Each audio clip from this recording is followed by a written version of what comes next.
Jungle.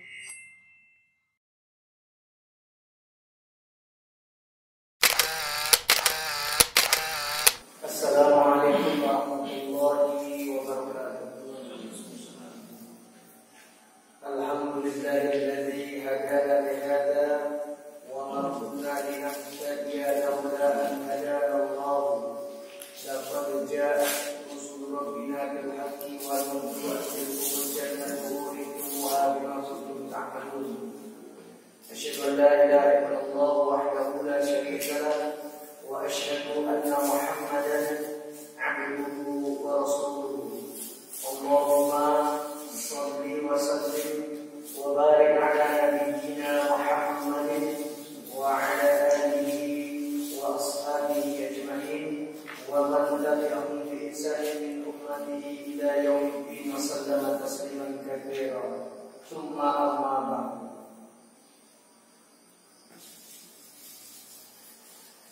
Bapak-bapak yang dimuliakan Allah, yang pertama kita ucapkan syukur alhamdulillahirobbilalamin kepada Nabi Muhammad SAW. Kita ucapkan, kita doakan kepada Allah untuknya selawat dan salam, juga untuk keluarganya, para sahabat, dan mudah-mudahan juga kepada kita umatnya di akhir zaman ini. Insyaallah kita kaji. Saya kira ini bukan tempat saya untuk yang kajian Islam Sabtu judulnya. Rupanya Ustaz Hartono ini yang bukan tempat saya yang ketiga. Jadi insya Allah setiap pekan ketiga Sabtu kita akan kaji kitab. Nama kitabnya Nasaihul Ibadi. Nasaih itu jamak dari an-nasihatu.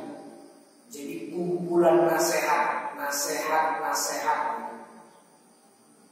Al-ibad itu jamak dari abdul, hamba.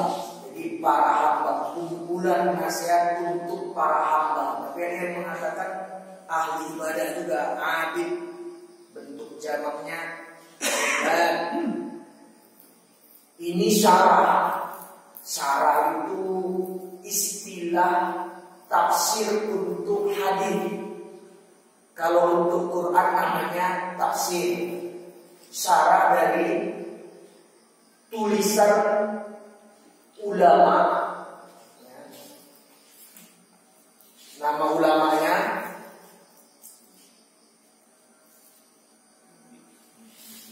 Asy-Syaikh Syihabuddin Ahmad bin Ali bin Muhammad bin Ahmad Asy-Syafi'i, ya, yang kemudian populer namanya Ibnu Hajar Al-Asqalani Al-Misri.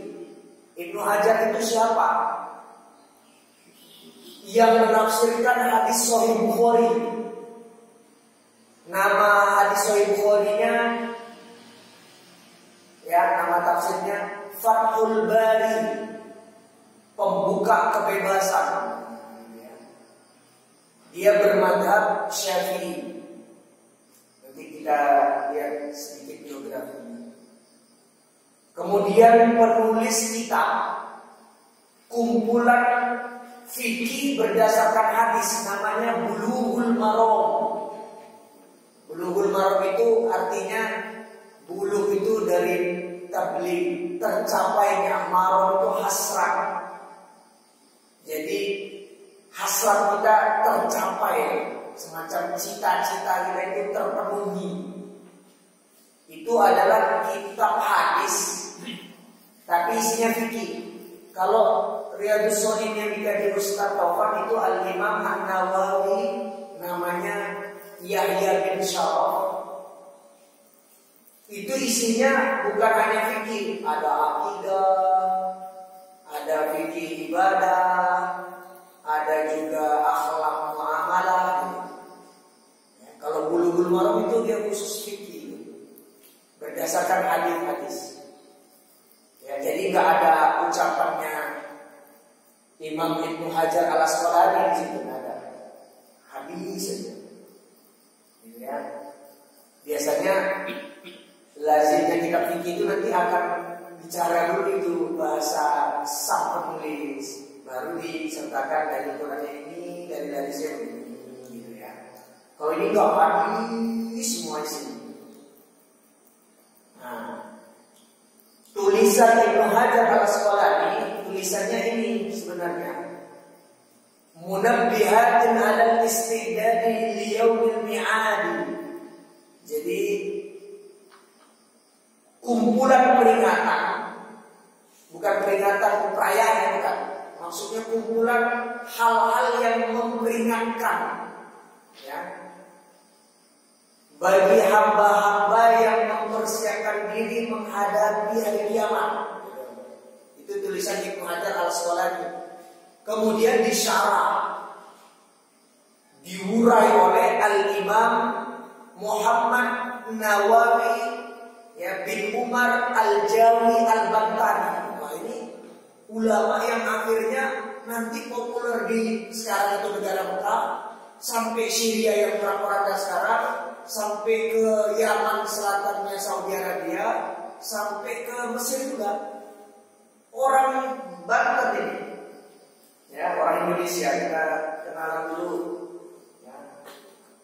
Sebulan yang lalu ringkas ya tentang beliau. Sekarang saya baca sedikit biografinya Imam Nawawi Al-Bantani. Ini bukan Imam Nawawi yang namanya Yahya bin Syaraf yang kita di Santopan, ya, Riyadhus Shalihin. Ya, itu lain. Kalau Imam Nawawi yang itu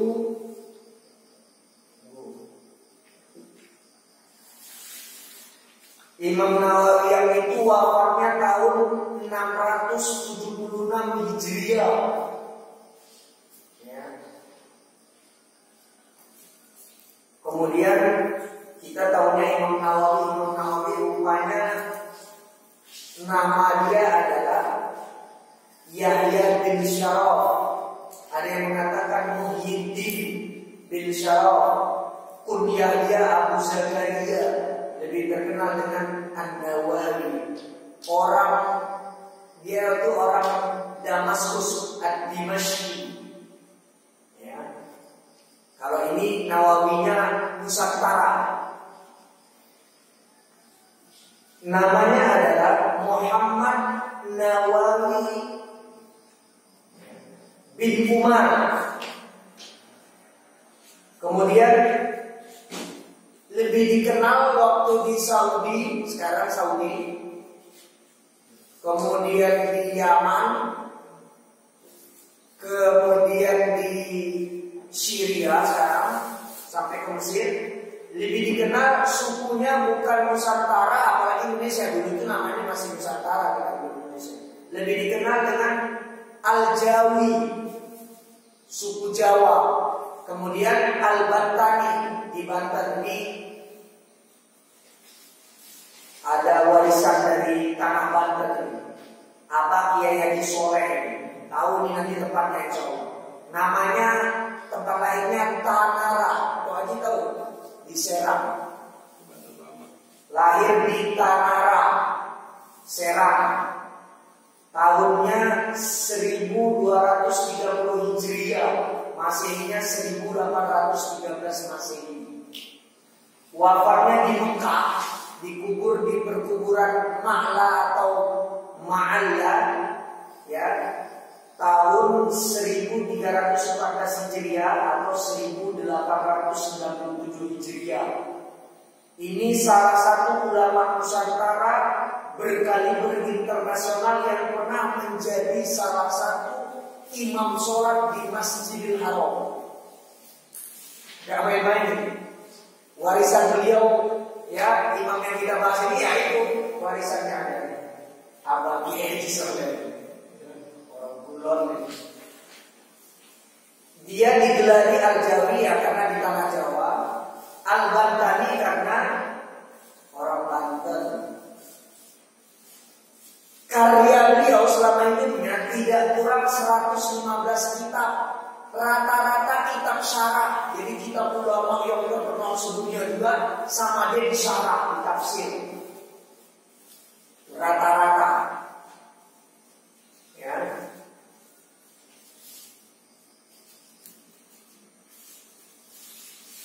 Meliputi 115 kitab itu, kitab tauhid, ya, kitab hadis, kitab tafsir. Dia punya kitab tafsir nanti, tafsir Al-Quran. Dan semuanya berbahasa Arab, bukan seperti tafsir Buya Hamka Al-Azhar itu berbahasa Indonesia, atau tafsirnya Quraisyihan Al-Misbah berbahasa Indonesia. Kalau ini bahasa Arab, tafsir beliau. Kitab Tasbiyatun Nufus atau Tasawuf, kitab fikih. Kemudian nanti dia digelari macam-macam, seperti gelarnya oleh manusia-manusia sezaman dengannya dan setelahnya. Sayyid Ulama Hijaz, pemimpinnya ulama Hijaz, pernah menjadi tokoh Hijaz itu ya sekarang Saudi. Ya. Kemudian digelar juga Al-Imam Al-Muhaqqiq Al-Fahamah, ya, Al-Muhaqqiq. Ini maksudnya imam yang ilmunya mumpuni. Ada juga yang bilang A'yan Ulama Al-Qarn Al-Ram Al-Ashar Lil Hijrah. Ini tokoh ulama abad 14 Hijriah. Ada yang bilang Al-Imam, ya, Al-Allamah Al-Haramain. Jadi imam ulama dua kota suci. Begitu ya. Jadi kampungnya itu sekarang kampung pesisir desa Padalemah, Kecamatan Tanara Serang. Ya, kenalan juga ya. Namanya Muhammad bin Umar bin Arabi Al-Bantani. Kemudian beliau ini adalah nanti nasab itu sampai kepada Rasulullah Sallallahu Alaihi Wasallam. Jadi kalau sekarang orang sekarang nyebutnya Habib, tapi kalau zaman dulu lama-lama kita jarang pakai sebutan Habib, nggak mau menunjukin dia punya nasab dengan Nabi. Sebutan punya nasab dengan Nabi itu kalau laki-laki Habib atau Syaraf, ya, Syarif. Kalau perempuan Habibah atau Syarifah. Itu ada nasab dengan Nabi yang haram memakan zakat. Nabi yang mengharamkan, yang maksudnya syariat dari Allah. Nabi bilang aku dan keturunanku nanti tidak boleh memakan zakat, tidak menerima zakat dimakan. Kemudian beliau ini adalah yang nasabnya dari Nabi itu nanti keturunannya keturunan generasi ke-12 Sultan di Banten, ya, yaitu Sultan Maulana Hasanuddin, raja pertama Banten, putra Sunan Gunung Jati, Sunan Gunung Jati Cirebon. Ya. Jadi nasabnya dari Kesultanan Banten inilah sampai kepada Nabi nanti. Nasabnya, ya. Jadi Kesultanan yang ke-12 namanya Maulana Syarif Hidayatullah. Kita kenalnya Sunan Gunung Jati di Cirebon. Ini putranya Maulana Hasanuddin Sultan Banten pertama yang bernama Sunyararas, yang dikenal Tajul Aras, mahkotanya Aras. Nanti dari situlah nasab itu sampai kepada Muhammad Sallallahu Alaihi Wasallam.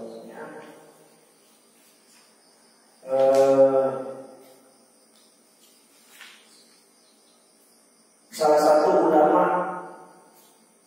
pejuang untuk memerdekakan Nusantara dari penjajahan. Pada zaman itu sudah ada penjajahan ya, penjajahan Belanda. Itu. Kemudian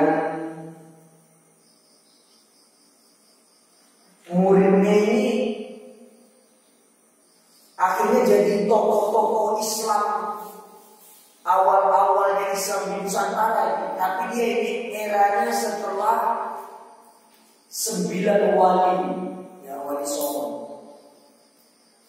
Ini pendiri Muhammadiyah,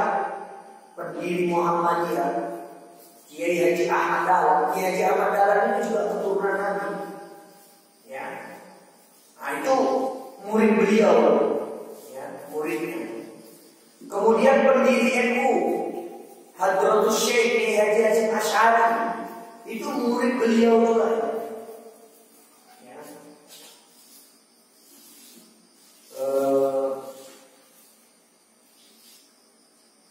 Banyak sekali murid ini.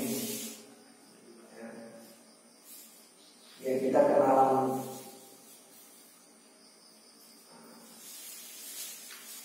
Ada yang dari Thailand juga, murid beliau namanya Abdul Qadir bin Mustafa Al-Fatani, ya, orang Patani, orang Thailand, ya, Thailand Selatan berbatasan dengan Malaysia, Perlis Malaysia ini.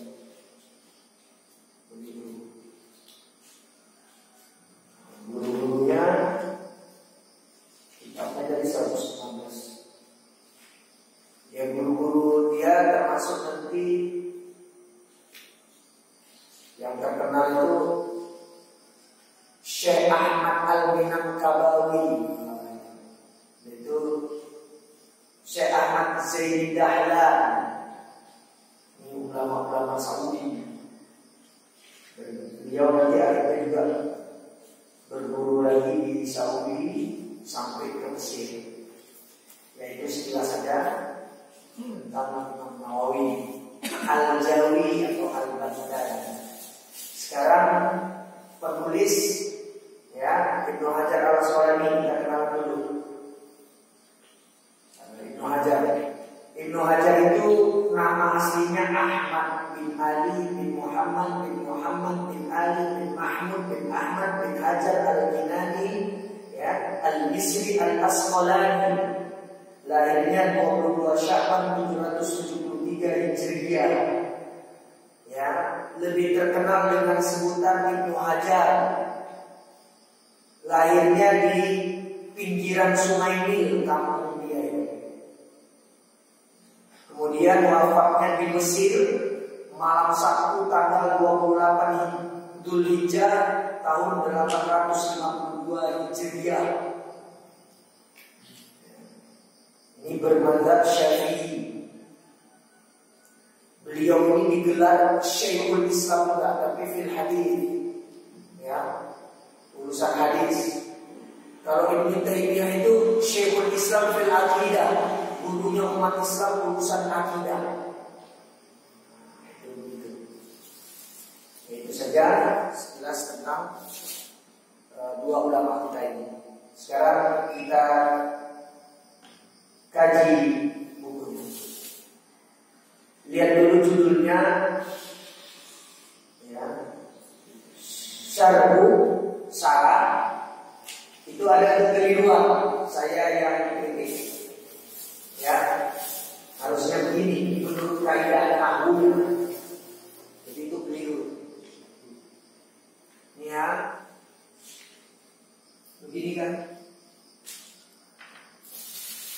tertulis di kulit yang saya bulat-bulat merah.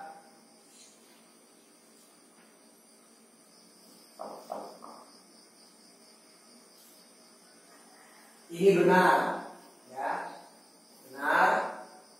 Nah, ini yang keliru. Dia buat alif lam. Ini kelirunya bukan Imam Nawawi Al-Baghdadi yang buat keliru. Ya, percetakan Al-Haramain Surabaya.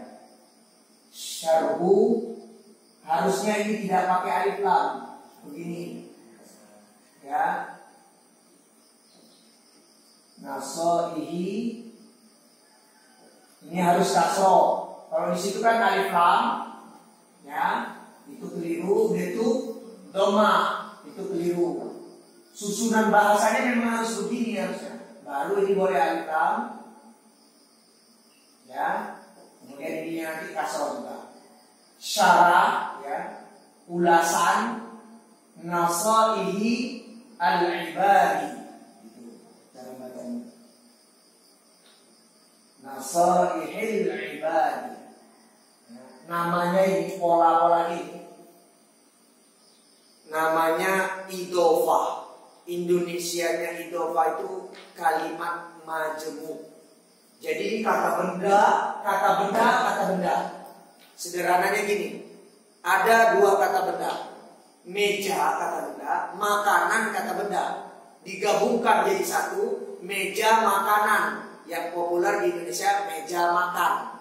Karena kalau nggak saya kasih makanan akhirnya nanti meja makan dalam arti kata kerja, bukan kata benda, nanti salah paham. Jadi meja kata benda, makanan kata benda, digabungkan, ya meja makanan, maksudnya meja yang digunakan untuk makan. Nah itu namanya kalimat majemuk. Kalau di bahasa Arab itu namanya yang pertama itu mudhof, ini mudhof satu, ini mudhof ilaihi satu. Dalam waktu bersamaan ini jadi mudhof lagi yang kedua, ini mudhof ilaihi yang kedua. Nah, mudhof itu kata benda yang jadi sandaran. Ini juga kata benda yang bersandar kepada kata pertama. Dalam waktu bersamaan dia juga jadi sandaran untuk kata benda yang kedua. Nah, ini namanya kalimat majemuk bercampur kalau udah sampai 3 kayak gitu.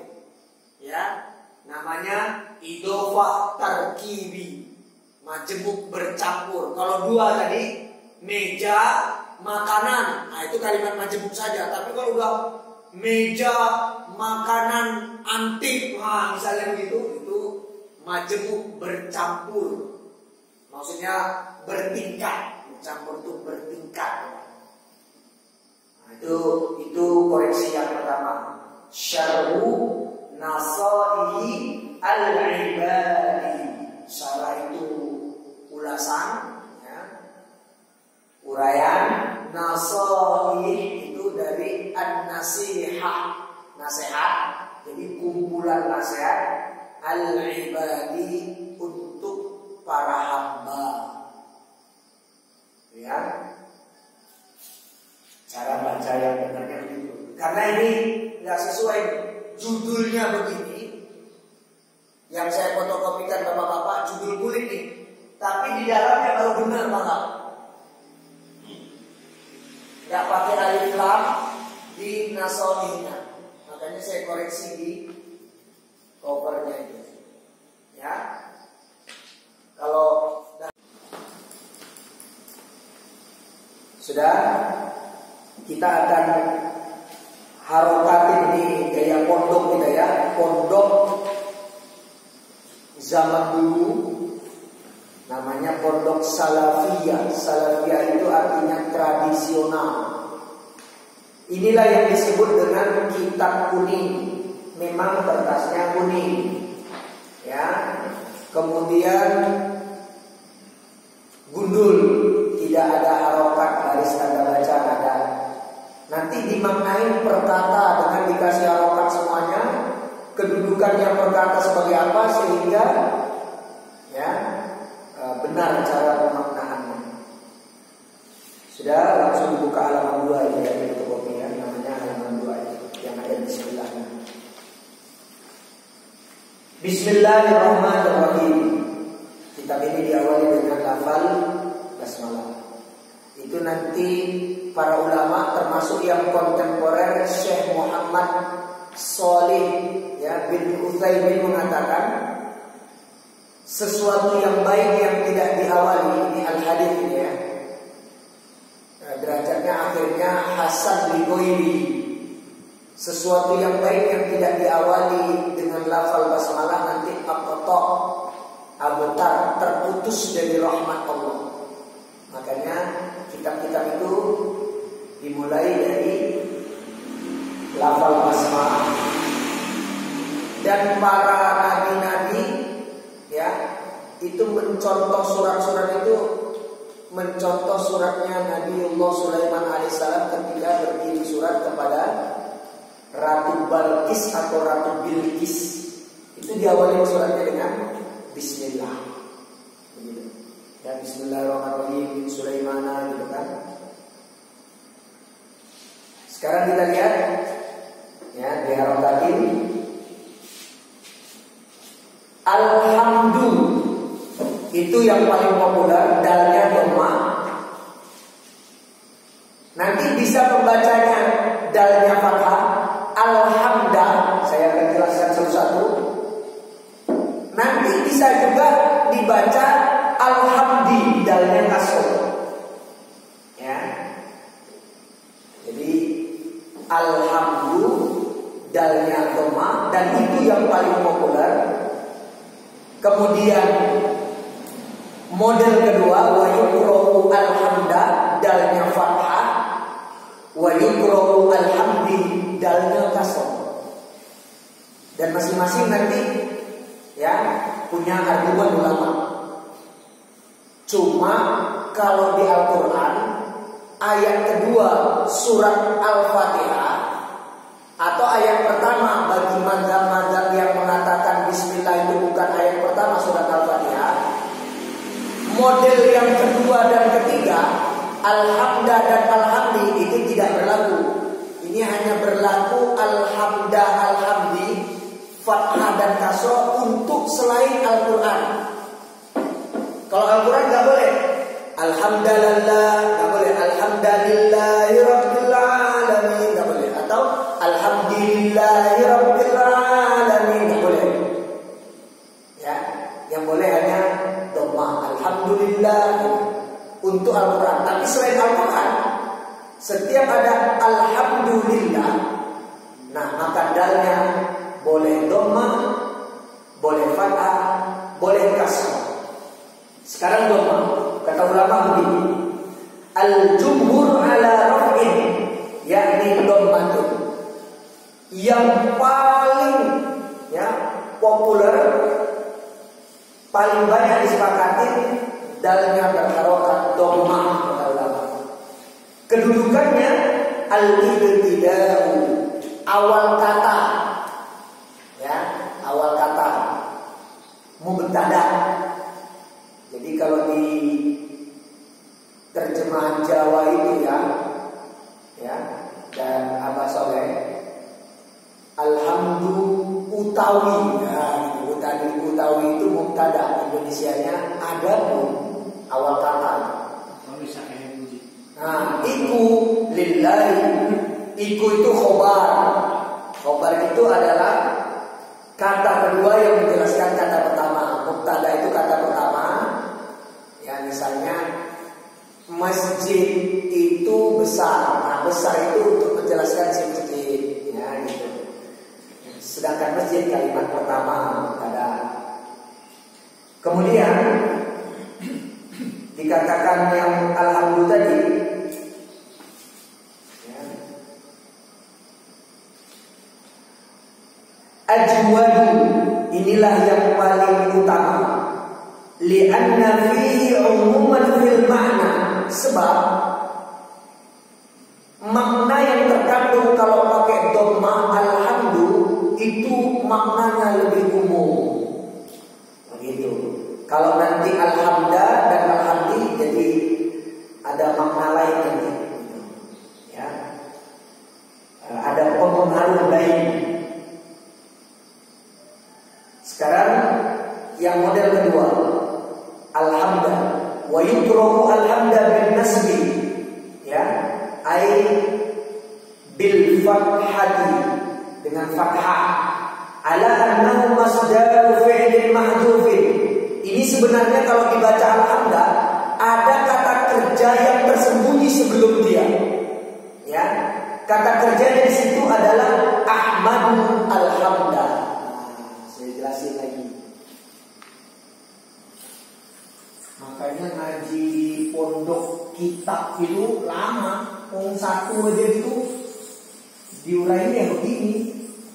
Tapi akhirnya hasanah keilmuan Islam itu jadi kaya sekali. Nih, sebelum yang pertama tadi alhamdulillah udah beres. Ini yang paling populer. Kata ulama pakar bahasa ya, ulama nahwiyun, ahli nahwu.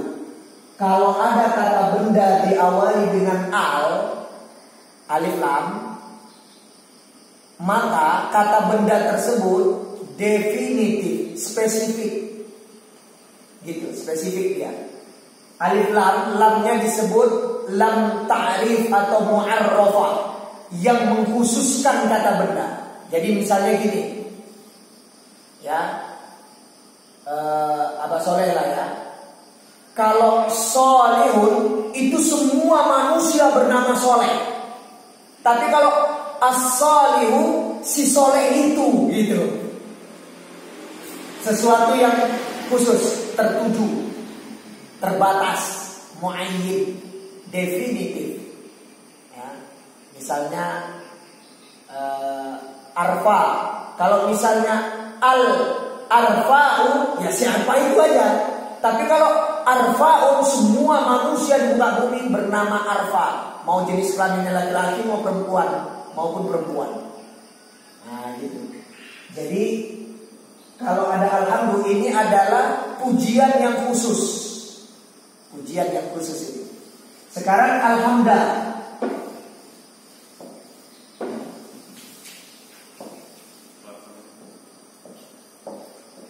Kalau alhamdulillah, ini kan fathah. Ini ada kata kerja sebelum dari kata benda. Ini kata benda ya, atau isim bahasa Arab. Ada kata kerjanya, ada fiilnya. Fiilnya, kata kerjanya harus kata kerja mudhari. Mudhari itu sekarang atau akan, supaya berlangsung terus, gitu loh. Ya, sekarang tengah berlangsung dan akan mudhari. Ya. Ini kata kerjanya. Ahmadu, saya memuji. Atau nahmadu, kami, kita semua memuji. Nah, sekarang kita pakai waktu pemujaannya. Ahmadu, saya sedang dan akan terus-menerus memuji. Kalau nahmadu, kita, kami sedang dan akan terus-menerus memuji alhamdulillah pada pujian. Ini jadi objeknya. Jadi di sini ada kata kerja, ya. Kata kerja itu verbal. Kemudian ada subjeknya, saya atau kita. Kemudian ini objek, maf'ulun bihi. Maf'ulun bihi itu harus fathah. Nggak boleh doma, nggak boleh kasroh. Objek, kata benda objek, nah begitu. Dia harus fathah. Itu. Kemudian boleh dibaca alhamdi. Ini alhamdi.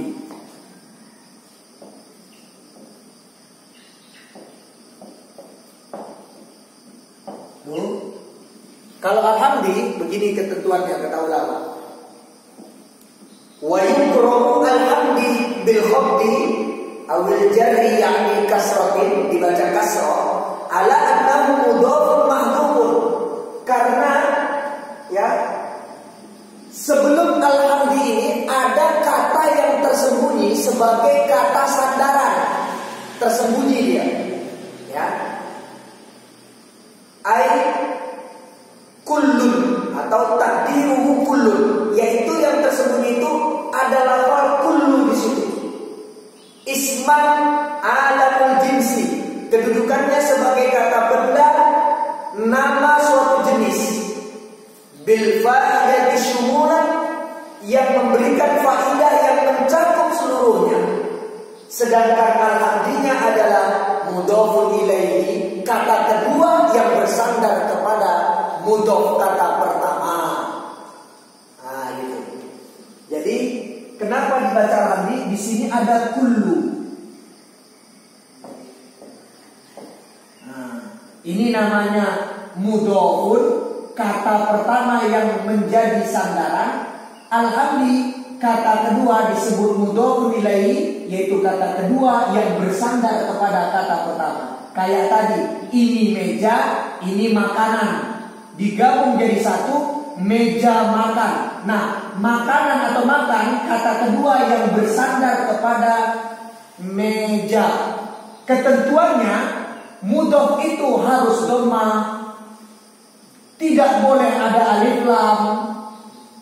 Dhammahnya pun nggak boleh dhammatain, ya, harus dhammah saja, nggak boleh double. Dan mudhof ilaih kata kedua harus kasroh, boleh pakai alif lam maka kasroh, kalau tidak pakai alif lam maka kasrotain. Jadi kullu hamdin boleh juga kalau tidak pakai alif lam.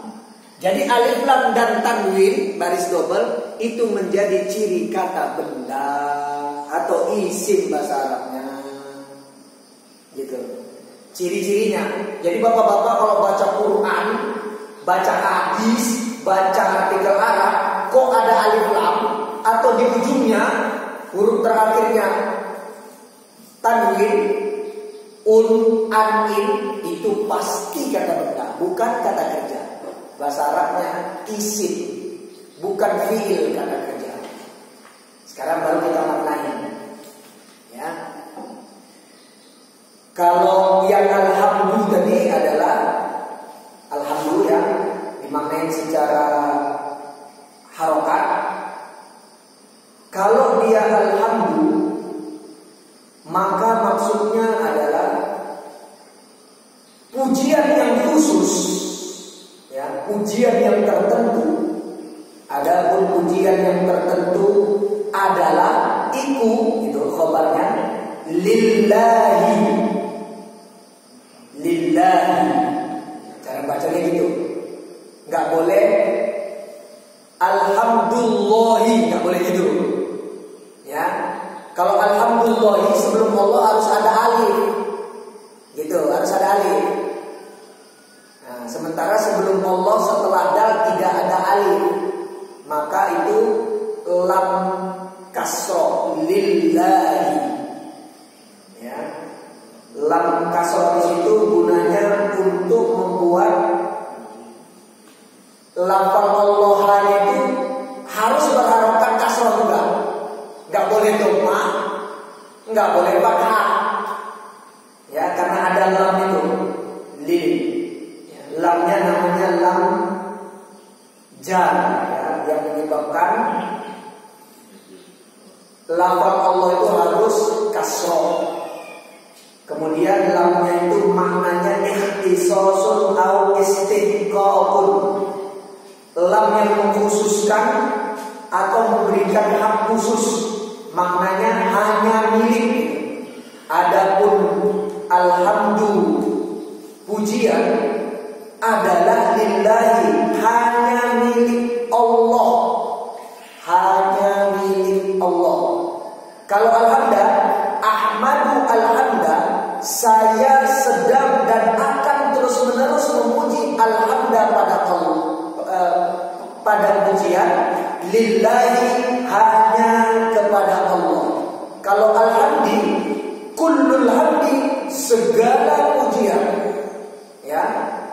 Kullun di situ dimaknai segala pujian, lillahi, hanya milik Allah. Alladzi ja'ala, alladzi itu isim kata benda, namanya isim mausul yang menghubungkan kata alhamdulillah nanti dengan kata setelahnya, kata penghubung, ya. Alladzi, dan yang ja'ala, telah menjadikan dia, dianya kembali kepada Allah, telah menjadikan dia al-ilma, ini jadi objeknya pada ilmu. Ja'ala itu fi'il, kata kerja, ya. Kalau al-ilma, kenapa tidak al-ilmi, tidak al-ilmu, gitu. Kenapa al-ilma? Karena jadi objek, maf'ulun bihi, harus fathah, gitu, ya. Ja'ala, telah menjadikan dia Allah itu fi'il, al-ilma, apa yang dijadikan Allah? Al-ilma, ilmu.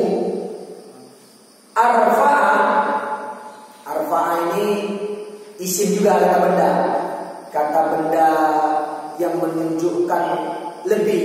Jadi afdolu, afdola, ya. Arfa'a, arfa'a sebagai ya, yang lebih tingginya atau paling tingginya.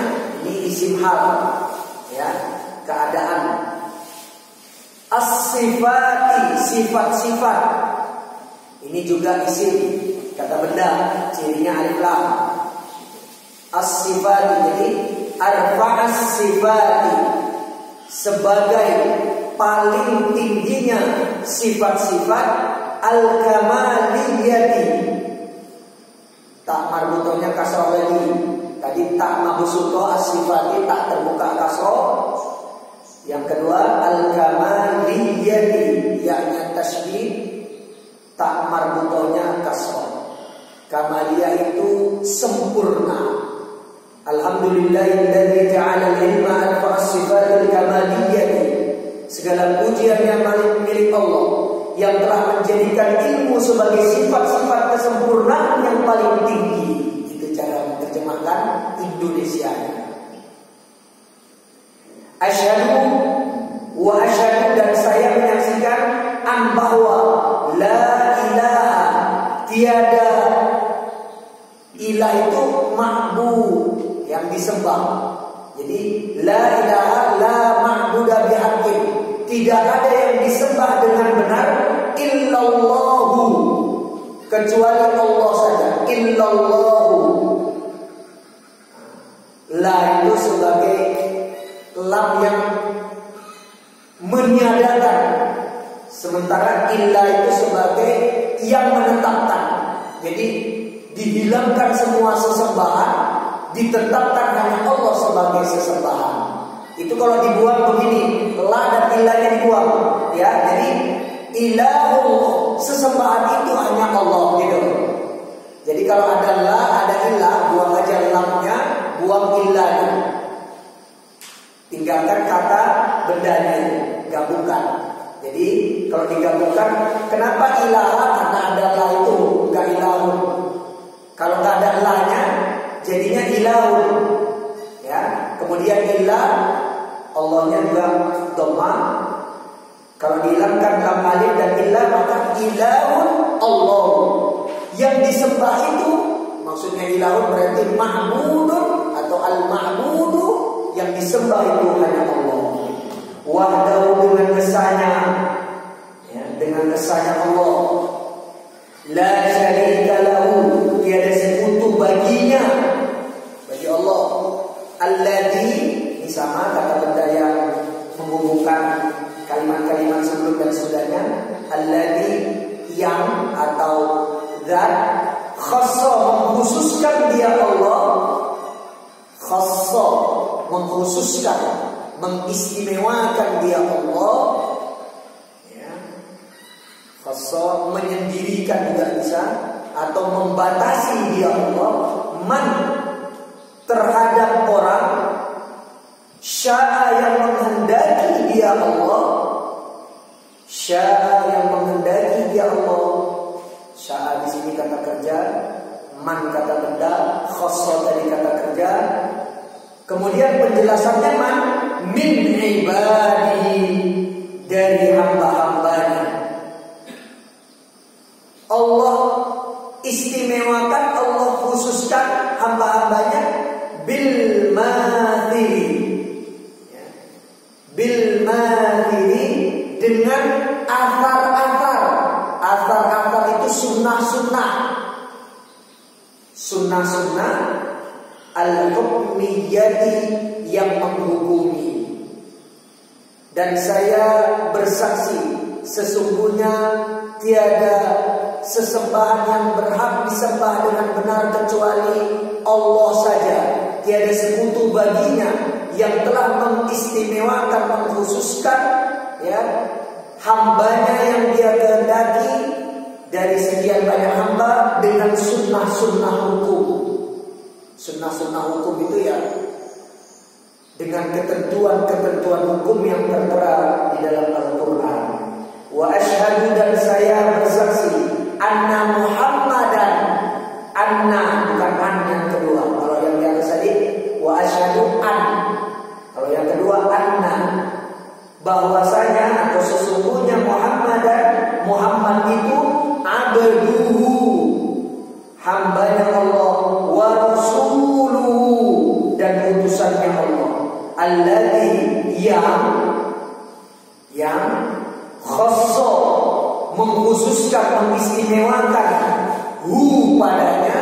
Siapa? Allah Ta'ala yang maha tinggi, bijami'i, dengan semua, dengan seluruh, al-kamalati, kesempurnaan, al-ubudiyyati, peribadatan. Wa asyhadu anna Muhammadan abduhu wa rasuluhu alladzi khassahu Allah Ta'ala bi jami'il kamalati al-ubudiyyati. Dan aku pun bersaksi sesungguhnya Nabi Muhammad sallallahu alaihi wasallam itu telah diistimewakan oleh Allah Ta'ala dengan seluruh kesempurnaan peribadatan. Syariat maksudnya. Ubudiyah yakni asy-syari'ah atau ar-risalah. Ya, risalah dari Allah, wahyu-wahyu dari Allah.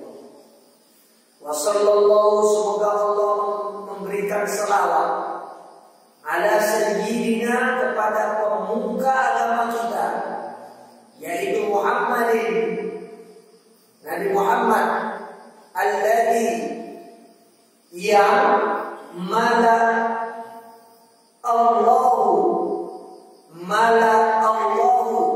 telah memenuhi siapa Allah Ta'ala yang maha tinggi, qalbahu, ke dalam hatinya, sallallahu alaihi wasallam, min jalali, dari keagungannya Allah, al-a'la, yang maha tinggi, jalla, maha agung, wa ala, dan maha luhur.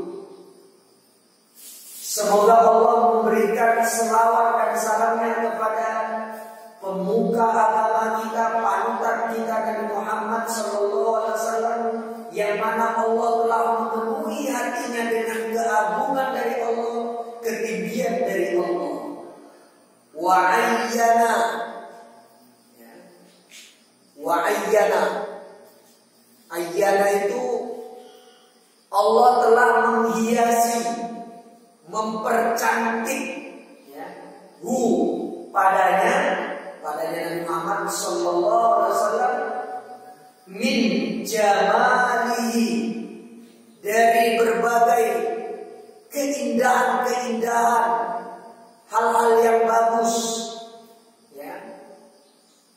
Kemudian al-asna, yang bagus juga, min jamalihi, dari keindahan-keindahan Allah, al-asna, yang bagus. Fasara, maka jadi dia Nabi Muhammad sallallahu alaihi wasallam masrurun, hamba Allah yang amat disenangi. Mansurun, lagi hamba Allah yang selalu mendapatkan pertolongan.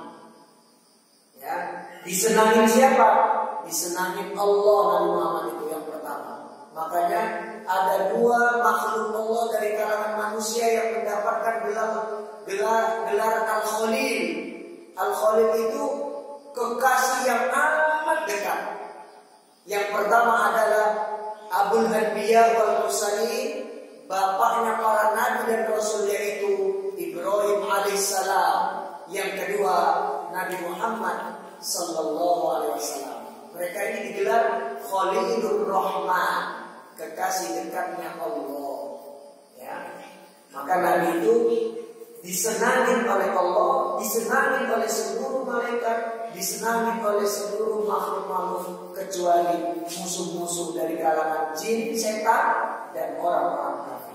Juga mansuran, selalu ditolong. Allah selalu menolong. Malaikat juga diutus Allah untuk menolong dalam peperangan. Wa ala alihi, dan juga terhadap ahli keluarganya. Mudah-mudahan diberikan selawat dan salam, itu maksudnya. Wa ashabi, dan seluruh, ya, sahabatnya. Ini ada kekhususan penyebutan manusia-manusia beriman yang mendampingi Nabi Muhammad SAW disebut sahabat. Kalau manusia-manusia beriman yang mendampingi Nabiullah Isa alaihissalam disebut hawariyun. Hawari. Mereka berjumlah 12. Di antara mereka lah nanti yang tasyabuh, disumpahkan oleh Allah wajahnya seperti Isa, kemudian Isa alaihissalam diangkat ke langit. oleh Allah. Dan itu yang disalib. Namanya ya Yudas gitu. Dalam cerita Israiliyah. Jadi ada kekhususan penyebutan nama pendamping Nabi Muhammad yang beriman kepada Nabi Muhammad disebut sahabat. Wasalikina, dan juga untuk orang-orang yang menempuh atau meniti perjalanan ala nahjihi, mengikuti jalannya Nabi, ya, metode, konsep, caranya Nabi. Fanalu, maka mereka semua akan memperoleh khairan, kebaikan, wafiran. Wafiran itu kathiran atau kabiran, yang banyak, yang gede, mendapatkan kebaikan yang banyak, yang besar. Juga mudah-mudahan selawat dan salam Allah limpahkan kepada seluruh keluarga Nabi Muhammad dan para sahabatnya serta manusia-manusia yang meniti atau menempuh jalan beragama, mengikuti cara beragamanya Nabi, maka mudah-mudahan mereka semua akan memperoleh kebaikan yang banyak. Amma ba'du, kita sampai sebelum nasohi ya.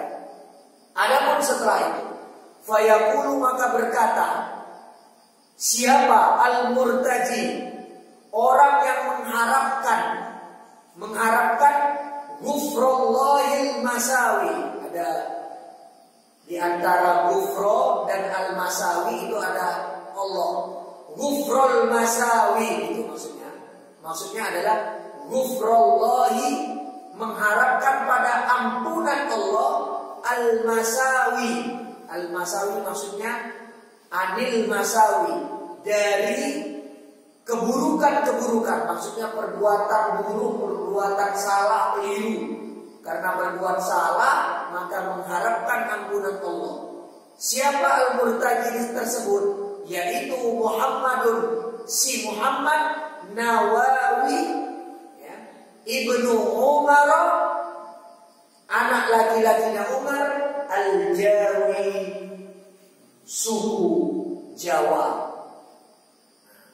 Jadi seorang bernama Muhammad Nawawi bin Umar, suku Jawa, dia berkata, saya mengharapkan pengampunan Allah karena saya ini orang yang banyak salahnya, banyak kelirunya.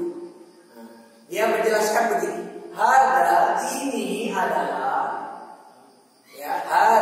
ini adalah syarhun, uraian, ulasan, wadoktu, yang telah aku letakkan padanya, pada uraian ini, alal kitabi, pada sebuah kitab, ya, pada sebuah kitab, al-mustamili, yang berisi alal mawaidi, kumpulan nasihat-nasihat. Hada syarhun wadatuhu alal kitabi al-mustamili alal mawaidi. Ini merupakan penjelasan yang saya letakkan pada sebuah kitab, yang isi kitab tersebut adalah kumpulan nasihat. Siapa yang mengumpulkan nasihat-nasihat itu? Lil allama, seorang yang alim, al-hafiz, seorang yang penghafal. Al-hafiz ini bapak-bapak, gelar untuk ulama ahlul hadis yang menguasai minimal, kalau tidak salah saya 5.000 hadis harus dia kuasai. Itu 5.000 hadis itu dari rawil ula, perawi pertama sahabatnya siapa, terus sampai rawil akhir ulama yang menghimpun hadis itu seperti Imam Bukhari. Dia pelajari rijalul hadis, biografi di setiap level perawi. Sahabat Abu Hurairah, siapa namanya? Abdurrahman bin Sakhar. Orang mana dia Yaman? Kapan dia lahirnya? Bagaimana keadaan di Wah itu? Jadi 5.000 hadis itu biografi para perawi di setiap levelnya. Sampai nanti biografi rawi akhir, perawi yang menghimpun hadis itu seperti Imam Bukhari. Siapa Imam Bukhari itu? Di mana lahirnya? Kapan wafatnya? semuanya dipelajari seluk-beluknya. Ya, kemudian matan hadisnya, sabda Nabi itu juga dipelajari. Itu kalau tidak salah saya 5.000 atau 50.000 baru mendapat gelar Al-Hafiz. Ya. Kemudian Asy-Syaikh, seorang yang ditokohkan dalam Islam ini. Dia digelar Syekhul Islam, ya, guru atau tokohnya umat Islam fil hadis khususnya di dalam ilmu hadis, ya. Kemudian kunyahnya Syihabuddin, obornya umat ini, ya, gelarannya. Maaf, bukan kunyah, lakop. Syihabuddin. Siapa dia? Ahmad bin Ali bin Muhammad bin Ahmad Asy-Syafi'i, bermadzhab Syafi'i. Asy-Syahiri, yang populer, yang masyhur, Ibnu Hajarin, Ibnu Hajar Al-Asqalani. Jadi kata Imam Nawawi, saya itu mencoba mengulas kumpulan nasihat yang ditulis oleh seorang ulama bernama Ibnu Hajar Al-Asqalani. Tsumma Al-Misri, kemudian dikenal juga Al-Misri, orang Mesir, karena lahirnya di sekitar Sungai Nil. Taghammadahullahu, mudah-mudahan Allah membungkusnya, gitu. Didoain oleh Imam Nawawi Bantani, Ibnu Hajar didoain. Semoga Allah membungkusnya, menyelimutinya, ya, Ta'ala yang Maha Tinggi, birahmatihi, dengan rahmatnya. Amin. Amin itu isma wastajib, semoga engkau mendengarkan dan semoga engkau jawab, ya Allah. Jadi amin itu artinya isma, dengarkanlah, wastajib, dan jawablah Allah. Gitu. Wasamaituhu, pada akhirnya aku menamai kitab ini Nasaihal Ibadi. Nasaihal, bukan nasaihul, ya, karena itu sebagai objek. Dan aku menamai kitab ini Nasaihal Ibadi, kumpulan nasihat untuk para hamba, fi bayani, ya, menerangkan al-fadhil, ucapan-ucapan munabbihatin, pemberi peringatan, alal istidadi, ya, atas upaya mempersiapkan diri liyaumil mi'adi, untuk menghadapi hari kebangkitan, hari kiamat. Jadi Ibnu Hajar Al-Asqalani itu menulis munabbihatun alal istidadi liyaumil mi'adi. Nah, itu tentang nasihat-nasihat peringatan untuk orang-orang yang mempersiapkan diri menghadapi kiamat. Kemudian disyarah oleh Imam Nawawi dengan sebutan kitabnya Nasaihul Ibad, Syarhu Nasaihul Ibad. Gitu. Saya mensyarah saja, kata Imam Nawawi. Saya berupaya menjelaskan nanti kata per kata. Kemudian Bapak lihat nanti setiap di dalam kurung itulah tulisan Ibnu Hajar Al-Asqalani yang di bawah nanti, ya, dari mulai Bismillahirrahmanirrahim.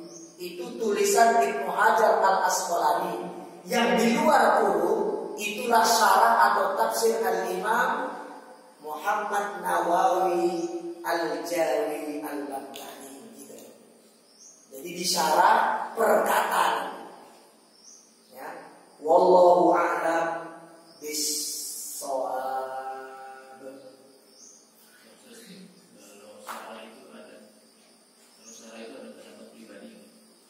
Syarah itu umumnya adalah pendapat yang populer, Pak Hendrawan. Tapi nanti penggunaan bahasanya sesuai dengan kultur si syari, si pensyarah. Kayak Imam Nawawi, ini selera bahasa orang Nusantara, nggak selera bahasa orang Arab. Tapi dia juga memiliki di Saudi, sampai sekarang di Yaman, kemudian Syria, sampai ke Mesir.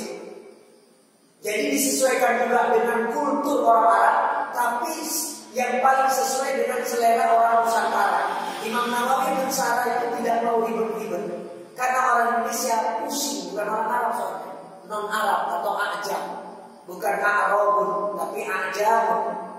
Jadi gaya bahasanya, gaya bahasa Nusantara, tapi dalam menafsirkannya itu nanti kebanyakan bukan pendapat pribadi. Bagaimana yang masyhur, begitu ya? Wallah. Silakan ada yang mau bertanya lagi atau diskusi. Itu baru mukadimah. Saya juga akan menjelaskan lagi perkata ya, ini sebagai isim, ini fiil apa, isim apa, kenapa harus begitu, enggak. Itu di pondok itu. Cuma tadi pengantar dikit-dikit saya singgung-singgung. Kalau di pondok itu di satu-satu gitu. Ini sebagai di asal katanya dari ini, kenapa harus begini, ini kedudukan ini, fiil kenapa pula, ya, susunannya kenapa pula harus begini, bentuk polanya begini, itu di pondok. Kalau di sini di masjid. Ya. Silakan kalau ada yang mau bertanya lagi atau mau diskusikan. Nanti isinya ini ya masalah akidah, akhlak, ya. Amalan-amalannya amalan-amalan akhlak. Udah itu polanya nanti Imam Nawawi membuat dua. Jadi nanti ada dua hadis, ya. Misalnya gini, jagalah yang 5 sebelum datang yang 5. Nanti berdasarkan hadis, ibda'u khamsan qabla khamsin. Jaga betul-betul, rawat, lestarikan 5 perkara sebelum datang lagi nanti 5 perkara yang lainnya. Yang 5 ini harus kamu jaga sebelum bilang yang 5. Jadi dia polanya nanti dua dari hadis, ucapan para sahabat. Udah itu nanti 3, 4, 5 sampai 10 nanti. Ya. Nah itu jadinya cara penyusunannya itu Pak Hendrawan, Imam Nawawi pakai gaya orang Nusantara Indonesia. Sebenarnya dari Ibnu Hajar enggak dua dia hanya menunjukkan ini ada hadis gitu kan. Tapi Imam Nawawi kemudian mengumpulkannya. Saya urut dari terkecil dulu. Ada 2, 3. Ada nanti hadis Nabi 2 itu semuanya isinya adalah perintah. Ada yang 3 itu perintah atau larangan. 4 juga gitu kan sampai nanti 10. Dibuat oleh Imam Nawawi Al-Banta'i seperti itu. Ada yang mau bertanya atau di luar kitab ini pun nanti insya Allah setiap pekan ketiga saya dijadwal mengkaji kitab ini. Mudah-mudahan nanti kalau pekan ketiga dibawa kacamata, dibawa lagi fotokopi, tapi kalau pulpennya biar saya aja yang bawa. Ya. Pulpen merahnya nanti dikumpulkan lagi. Saya yang bawa. Kita kalau bisa pelan-pelan gitu dimaknai, diharokati, dimaknai bawahnya. Gitu. Saya itu Abah Kiai Haji Soleh di kota Tangerang yang beli kain kapan, ya pasar lama, pasar anyar itu kan ada masjid yang dekat Robinson, ya masjid namanya Masjid Jami, masjid tua. Sekarang udah besar lah, dekat Sungai Cisadane. Dulu waktu saya SMA, habis zuhur dengan habis asar, ada saya lihat orang tua gini, dia pegang kitab kuning gini di masjid itu, di teras masjid sebelum dibangun sekarang masjid Jaminya di kota Tangerang itu. Asar habis zuhur, habis asar, itu yang ngaji bapak-bapak, ya ada yang bapak tua, ada yang pak, yang megang kitab juga, ada yang terjemahan, ada yang kitab juga, megang, diterjemahin sama syekh tua itu. Syekh itu orang Indonesia maksudnya, syekh tua, ya insya Allah ulama itu, kiai gitu lah, diterjemahin perkata, dijelaskan di Masjid Jami. Waktu saya masih SMA di Islamic Village, saya sering lihat ngaji apa ini, ya kitab-kitab ya ini kitab-kitab ulama, warisan ulama ini atur kitab kuning. Yang ngaji semangat pedagang-pedagang yang naruh itu gerobak-gerobak yang ngaji rame gitu. Dan bukan di dalam masjid karena masjid itu mungkin orang masih mau sholat, emperannya luas itu. Jadi Pak Tua itu dia bacanya pun begini. Ya dia nggak pakai kacamata, begini dia baca. Dimaknai perkata, dijelaskan secara nahwunya perkata, secara sorofnya, gramatikal bahasanya, dimaknai dijelaskan luar biasa. Yang ngajar orang tua juga. Saya lihat laki-laki semuanya. Nggak ada anak mudanya saya perhatikan. Ada bapak-bapak, walaupun ada bapak-bapak muda, gitu ya, agak muda, semangat. Gitu. Nah dulu tuh ngaji itu ya begitu. Pegang kayak gini, ini harganya 20.000 sebenarnya dipesan sama Pak Sarman, dia beli pesen 5, nggak tahu mau pokoknya dia beli aja, nanti siapa yang mau. 20.000 itu saja, murah kan? Tawarin ya. Ya. Kita suruh bikin list. Jadi Pak Sarman itu kemarin sebulan yang lalu ya Pak Tepe ya, bisa 5 dulu, nanti kemudian ditawarkan siapa yang mau. Nanti kalau mau usul berikutnya silakan. Cuma yang ngaji ini tuh ya itu tulisannya memang kecil-kecil, makanya saya kasih jangan hitam, pulpennya merah. Ya kemudian bawah kacamata, ya paling tidak kita harokatin lah, harokatin karena gundul semua ya. Kecuali nanti lafal hadis kita harokatin. Kalau bisa dimaknai bawah. Kalau bisa dimaknai bawah. Ya Pak ya, kan kalau di kampung Pondok Abad gitu ya. Ya Pak Indrawan? Ya. Sarah. Rata-rata Imam Nawawi itu banyak sarah atau tafsir. Ya. Penjelasan dari kitab ulama yang sudah populer. Dia ulas. Tapi ya itu Pak Indrawan. Sebenarnya sarah dia sarah versi ya gaya bahasa, pemahaman orang Nusantara gitu. Dia perlu harus mensarah. Sebenarnya kita ini disarah juga oleh ulama-ulama di negara ya kitabnya Ibnu Hajar tadi yang itu Munabbihatun 'alal istidadi li yaumil mi'ad. Itu disarah entah apa judulnya. Kalau Imam Nawawi Al-Bantani judulnya Syarah Nasaihul Ibad, gitu kan? Di luar negeri sana disarah di Jazirah Arab, negara-negara Timur Tengah disarah. Tapi sesuai selera negara tersebut, gaya bahasanya orang-orang situ gitu. Nah Imam Nawawi merasa, wah ini kalau pakai sarah itu kubawa ke Indonesia, kasihan orang Indonesia, sarah gaya orang Indonesia gitu. Ditafsirkan gaya bahasa dan pemahamannya orang Nusantara di Indonesia ya, Nusantara. Indonesia kan tahun 45, Imam Nawawi kan 1800. Indonesia 1945 ya. Wallahu a'lam bishawab. Mudah-mudahan menjadi tambahan ilmu yang bermanfaat buat kita semua. Ada kekurangan di sana sini, saya minta maaf kepada Allah juga saya minta maaf dan ampunan. Juga kepada Allah saya minta maafkan dan ampunkan untuk bapak-bapak semua. Alhamdulillah. Selawat dan salam kepada Nabi. Allahumma sholli wa sallim ala Nabi Muhammadin dan dzikir kafaratul majlis. Subhanallah wa bihamdihi. Asyhadu an la ilaha illa anta astaghfiruka wa atubu ilaik. Wassalamualaikum